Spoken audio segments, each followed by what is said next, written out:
We must be live, I think. You think so? Let's wait confirmation. It says that we are live right now. Yes, okay. On custom live streaming service. So hello guys, I see Investir boost coin and key hash. Please say hello. And now you can write your burst account address. I will send you some burst coins if you want. Okay. Hi guys. So this is our second part of our talk or video streaming about burst. And today we will talk about latest development activities or community activities. It was already published on the burstcoin.ist, burstcoinist. And yeah, we especially I was pretty active in the last weeks or last 2 weeks. And I think one of the major things, newest things, is like we have a new way of activating accounts. So we share my screen just to show what does it mean. I will explain a little bit about that. How does it work?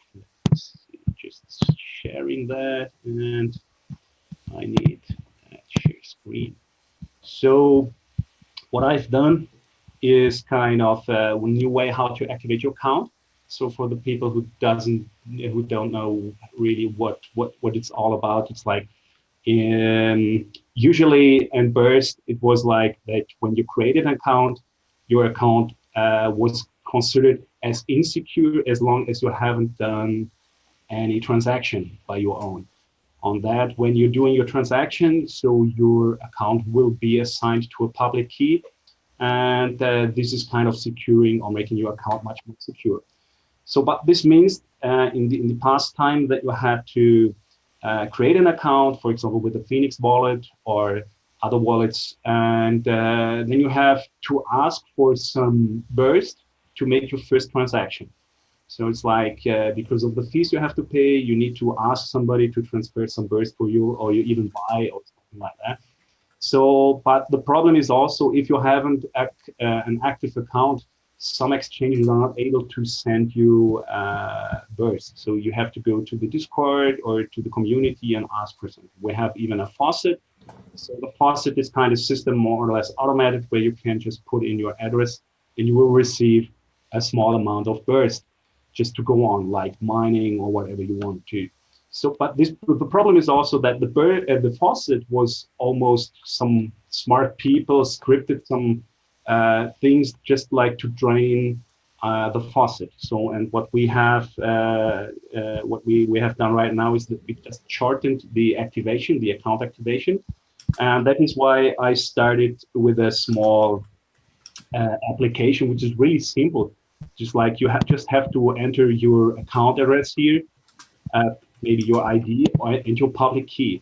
So the public key, usually you don't have easy access to that. This is kind of generated by your passphrase, and you get a bunch of, you get a bunch of keys. So two private keys, one for agreement, one for sign, and the public key. So what we have done is like doing this interface when you get your public key from some, like magically. I won't explain how to do it right now because we have this already inbuilt automatically in the new Phoenix wallet, which will be released next week. So you can just like enter some account here and put in some key. This will not work right now because it would say that doesn't match. Okay. But furthermore, it's not like only we have this like interface to make it manually. It's even possible to do that with a web service. So I have kind of an open API specification here, which I can use, for example, going to the pet store from Swagger, for example, then you see the entire service. So he showed me that the service is supporting 3 methods, and one of the methods, for example, is this activation one here. So you could use, in this case, I am on the, this is my account, but I'm on the official one. Let's see, this is not the testnet one. I will go to the testnet. There should be a testnet account. And let me see, it's loading. This is now, I'm on the testnet here, and then I can, for example, just try this out here. This is one of my testnet accounts, uh, and I send that, and he will answer already that the account is already active. Yeah, so yeah, this is already inbuilt in the new Phoenix wallet. So in the moment when I create a new account, then my account will automatically activate it and receiving a welcome message and saying, hey, welcome to Burst. So this was one of the achievements we have done this week. What else? Let's have a look at the Burst coins. Um, I just released a new version of the Burst.js library. Let me see what the newest article is like that one here. I'm talking about it a bit. So account activation service is launched. Yes, I said that. Oh, this looks nice here. This is huge. What's happening here? Phoenix supporting account activation. Yeah, this is what I said, that we integrated that service already in that. Yeah, and then there's the deep link specification, SIP22 implemented in BRS.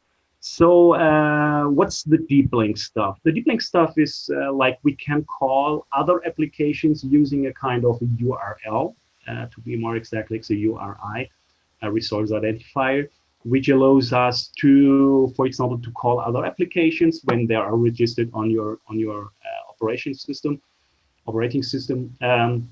You can call these applications with some arguments, so that the way is we can make them interoperate. The idea came up, it was already implemented partially in the BRS in earlier versions, but it was just like limited to a specific functionality, which is used by Phoenix. Also, already, this is Blanky implemented that. This is like requesting or sending burst.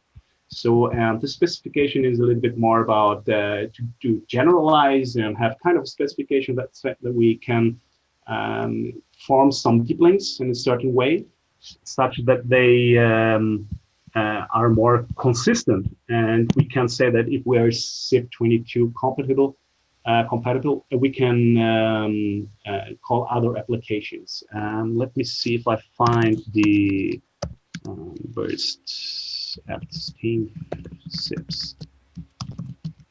Should be here if I'm not wrong. No, this is the, of course not. Burst GitHub. Who is it? Find that, and I will explain a little bit what the idea behind that. And I already implemented 2 new endpoints in the, wait, this is burst coin. One burst coin here. I'm just like confused. There's the SIP stuff there. Yeah. So there is, maybe I can show that demo here. It shows a little bit.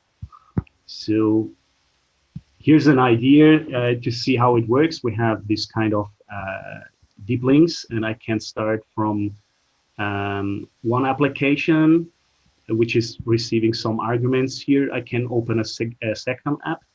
The second app will receive other, that's not shown, it's not that huge here, okay. It shows that there are other arguments. So what's the thing is that we can create some larger, we can some meta applications, which allows it, for example, to have kind of a registry for different apps. And we can start on that. We can say, okay, yeah, I want to have a wallet. Yeah, I would like to stop the wallet. And yeah, inside the wallet, maybe we just provide another link, which makes like for a specialized messaging app. Nowadays, we have all inbuilt together in one wallet, but it's starting to be pretty complex. And there are just more applications rising. And for that, the idea is that they make specialized small applications which can interoperate. So the idea in the SIP22 is, which was already discussed with the community, that we create kind of application or links like that. And this is possible such that we can, for example, say, okay, we have a messaging app here, and there is an action. It's like I want to send a message, and then I pass some information on that. It's up to the application to interpret that once. there were some concerns or some discussions in there asking this could be an attack vector, a kind of security issue, but it's not a security issue. It's as safe as any kind of URL you use, like browsing in the web.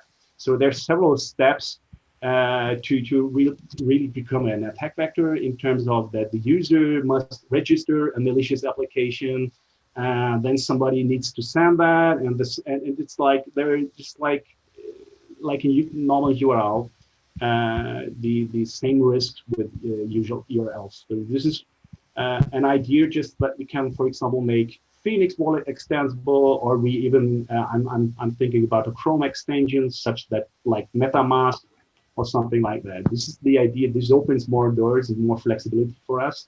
And I implemented this already in the newest version of BRS, which is still in our alpha phase. It was entirely rewritten by Harry in Kotlin right now. So there are some new features, pretty cool stuff, I think so. Going back to the burst coinist. We don't have burst coinist to see what this costs. So Shefas, you have something to say? Yes. So with this deep links, you can build all ecosystem around Burst. Yes.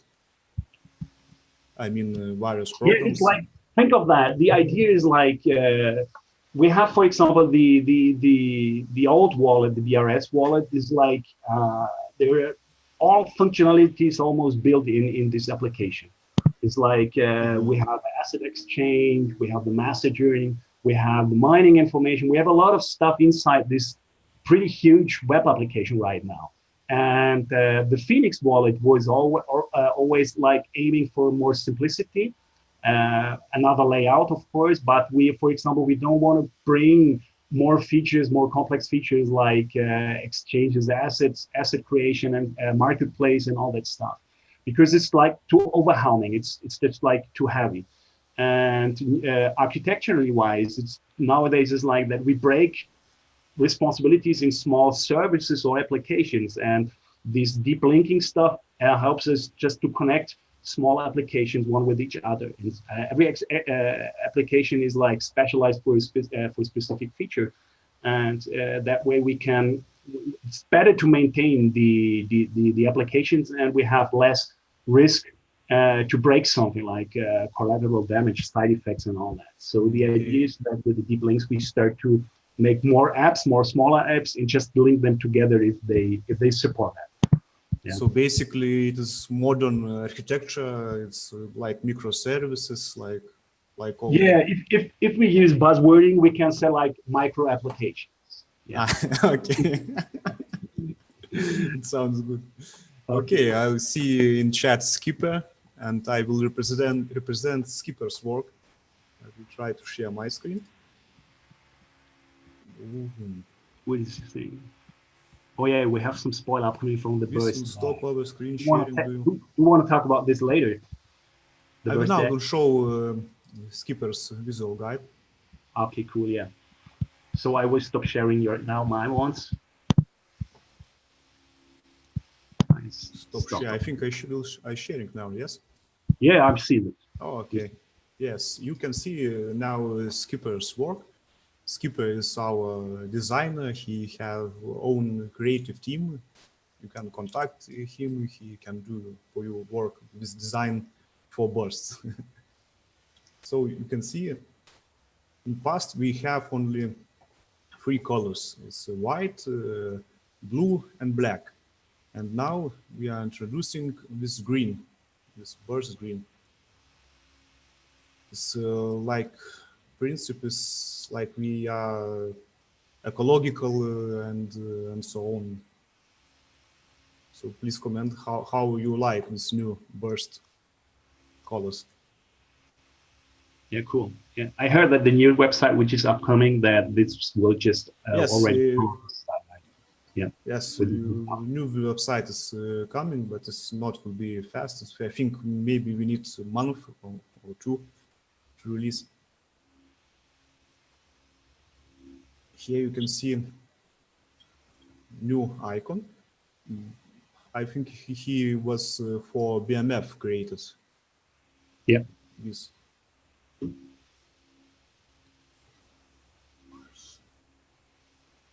Yeah, Yes, nice. I like it. Kind of refreshing. Yeah, I think the green makes sense in terms of, as we said, that we are kind of Yes, I like this green. energy efficient mining coin. Yeah. Yeah, nice. Okay. So now you have something. And we have, I said already that okay, yeah, I released a new version of Earth.js. It's just like a minor upgrade. Um, and yeah, we have the spoiler from the decks. Maybe you are a little bit more involved in that. You can say something about that. I think this is Yes, of very. course. Was question in the chat more about burst decks. So we are working on it, and I like trying to push it to move it faster, but main developer want to, and Oliver want that it was like finish a product and that you can use it. I think we must to move faster and to show like MVP, minimal viable product also, so people can test and try it, and they will try to go to public testing in this year. I will try to push it, and I think we will we will succeed in this. Do you have any roadmap on that? Maybe like the first alpha test version in the end of December or something like that. You know? Yes, I want before Christmas, Yeah. before, Cool. yes. Yeah, this is a nice present for Christmas. Yeah. And if this I works, hope. what are the features of that DEX? Tell a little bit more. What we can do with the DEX? Basically, it is like payment channels. You put some, you don't need any third person. You put some collateral, and who is it is protected, and who is selling and who is buying, putting some collateral of some burst, and they are both protected, and they can agree on conditions and make trade. How about fiat? Will it be possible? Yes, of course, and it's like I said, it's payment channel. It can be anything, not cryptocurrencies. It is, and I will work on another project that is in the same direction. It's like I say, it can be anything. This you said like it's not important, but I think this is a very important step for us.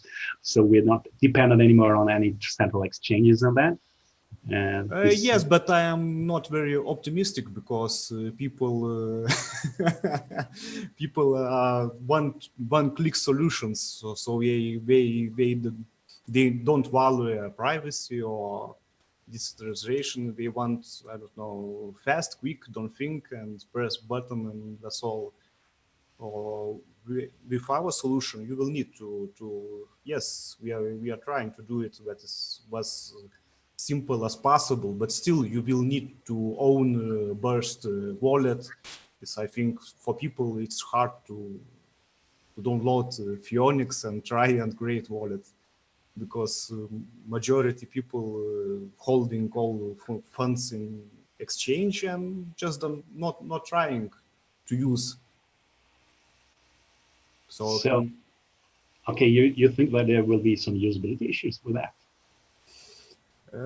yes, because people don't want to use crypto. I You have think? some pessimistic. That's world that people don't use. Just they want to speculate, and that's all.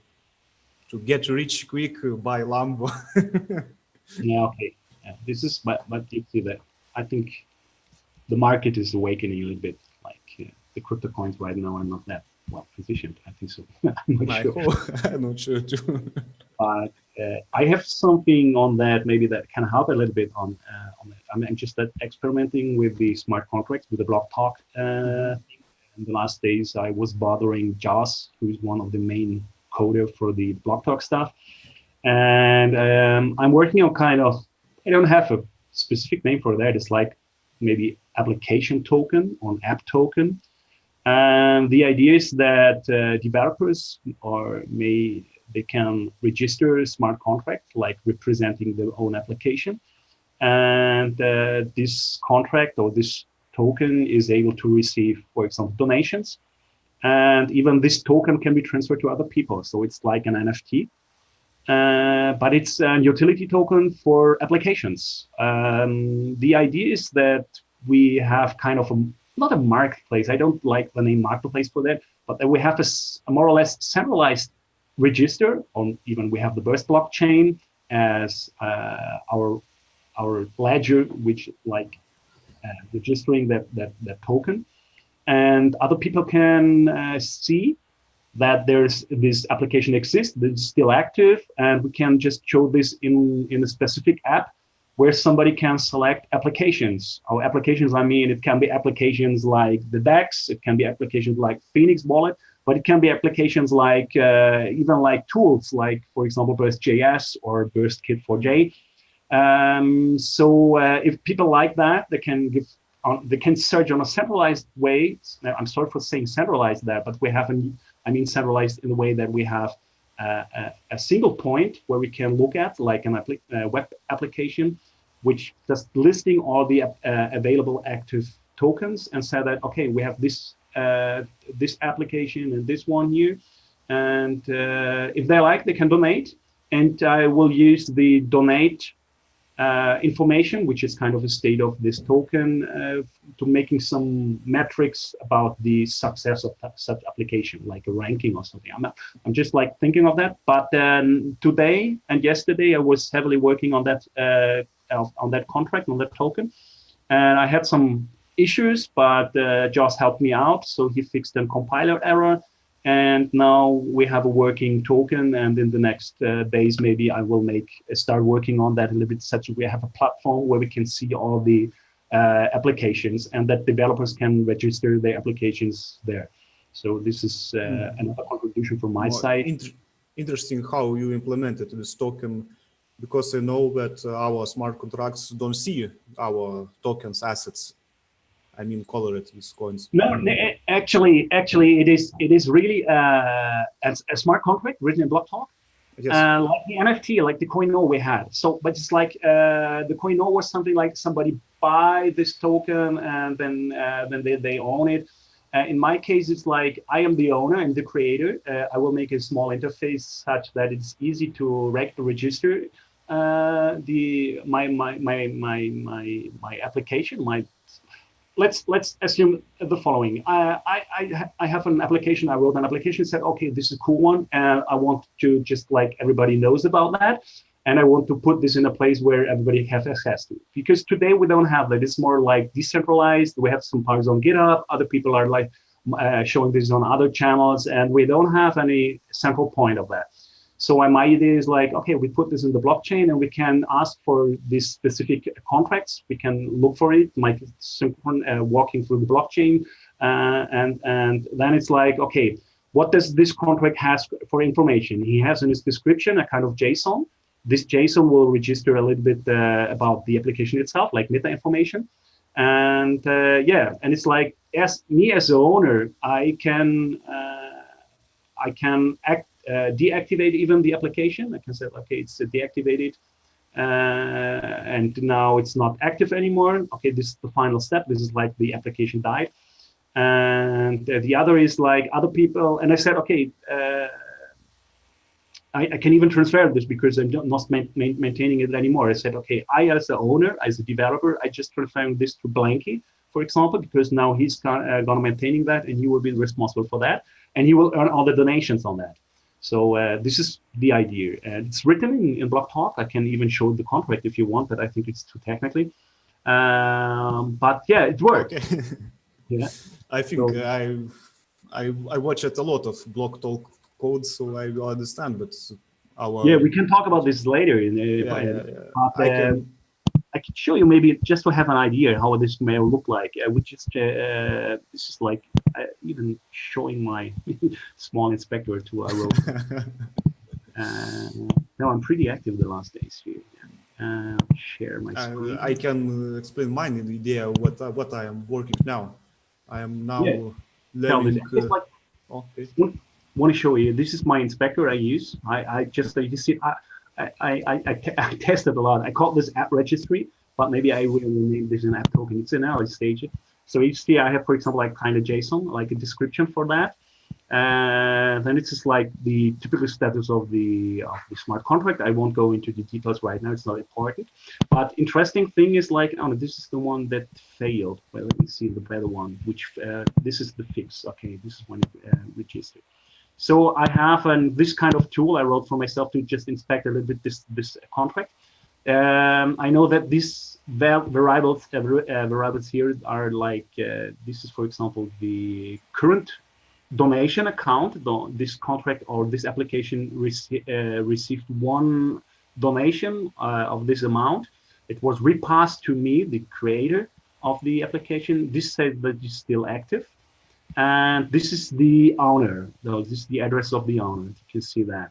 And I can change all this stuff here. And every donation I receive, it will count the donations, and it will just sum up the value, such that I have an idea how many donations or how many bursts I already got on this application.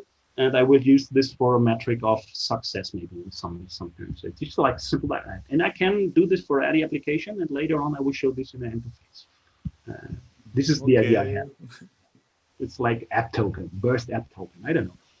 Maybe I can't call it burst app token because the BAT is a brave attention token. This is something. Maybe you will create documentation and we all can read and understand what you're doing. I'm now have idea to Dockerize. I'm now learning Docker. You know Docker. And I want to Dockerize this block talk and that we can interact with it programmatically. I mean, send variables and you get, and it will put to blockchain this smart contracts automatically. Yeah. I want to do this, but of course, for my knowledge, it's a lot of work. But I learned Docker, and we will see how it will be. Yeah, no, this is almost everything I'm working on, and there is some upcoming stuff in January, February. So there is something bigger that is coming up. So let's see if that, and this all works together. So all the stuff that I'm making here, that SIP22, that deep link stuff, the application token stuff, all these things I'm doing here is like just helping up to mount up the ecosystem, so that we have more tools and more things, and just having more development on that. And this is like, as I said last time, and as like I already said this, Burst needs to be considered as a blockchain platform, such that we can making the apps and making interoperability with other stuff. And it's not I'm not looking at is like just the coin. It's just much more. But yeah. Yes, I totally agree, and I think even in all our ecosystem, I'm talking about cryptocurrencies. This coin thing, this currency thing is failing. I mean, nobody uses it, basically, only for hodling and. Yeah. Okay. Yeah, we just for half an hour. We already talked a lot. I think so. So yes. There's something important I forgot. Damn. Okay. Yeah, we have this Flipside crypto stuff that is finally working on that. This I would like to share and show. This is wow. This is wait a moment. I just need to open the site. It's like so when you go to CoinMarketCap and you see our poor stats on Burst, there is even the FCAS rating, they call that. And this is from a company called Flipside Crypto. So shout out to them. And we made an integration. So it was kind of it took us some time on that, the integration stuff, but it's finally working. And I just want to show the dashboard that seems, because it changed something. That is like, I will talk a little bit about that, just like shout out to them. Also, just like logging into Flipside, showing the dashboard. Wait a moment, and I will start sharing that. This is, I think it's pretty important. What's happening here? It's like horrors. Oh no, it's just like no, it's offline. Let's see. Sharing the screen. Where is it? Here is it. Share my screen. So this is what we have. Oh, yeah. Just to explain a little bit, what they do here. So Flipside Crypto is a company. They're just like great coin projects, crypto assets, they call that. So it's a fundamental crypto asset score. And what they do is like, if you integrate with them, they just walk through the blockchain of the project. In this case, of course, it's first. And they have kind of three metrics. One is the developer behavior, we have the user activity, and we have the market maturity. And then they make like an overall score. So this is the score you can see on CoinMarketCap. Just like I will put just to close the gap, let the people understand where we find. So just like we just jump over all these values because they're not like impressed. But this is the rating. This is the health here, which is like they bring to. This is our rating from FCAS since January. So we had a new integration update on that, and so we're pretty stable around 600 points right now. And they give this rating here. We are almost B. We need a little bit more. So we have recently integrated the user activity stuff. The developer behavior is like, it's pretty impressive because we are really, really active. So overall, we have the 592 points, and we are almost B rated. So, and hopefully with more network activity, we can raise this user activity stuff here. So you can see market maturity is kind of crazy. It just has less weight because it's like unpredictable. It's not like that we can influence much. But the developer behavior and the user activity is something we can work on. Especially, we need to improve a little bit the user activity. But yes, this is finally it works. It's all synced from the size of Flipside Crypto, and they said, okay, now it's up to you to improve the user activity. Yeah, so okay. Just that. How we can improve user activity? More transactions on the blockchain. More transactions. Okay. Yeah. What is now rating of Bitcoin? What? What's the rating of Bitcoin now? The rating of Bitcoin? Yes. Wow. Because we have question in chat, Burst coin better than Bitcoin? We are by far, developer behavior is much better, of course. I'm just like, let me see there. I cannot see the details of the rating for Bitcoin project because this is like are not accessible for me. Let me see in the ratings what they have here. They have they have an overall health of almost 900 points, Bitcoin. But I think the most part comes from the user activity, the user behavior. And I cannot see the details here. Sorry for that. Let me see. Okay. Or maybe I can. I don't know. Right now, I don't know. I need to figure out. Yeah, they are A-rated, but they're almost A-rated due to maybe market maturity and to user behavior because they just have they have a lot of transactions. So, so yeah, but I think it was important to say that we have the FCAS working right now, and we're not so bad. So the market value, maybe the market indicators are not that well, but the overall FCAS rating is not bad. So we're close to B. Yeah. Nice. Okay, I think let's finish. Yeah. So thank you for watching. I hope you had some new insights here, and don't hesitate to ask us on either on Discord, Twitter, or whatever. So there are a lot of channels to contact us, and yeah. Okay, thank you.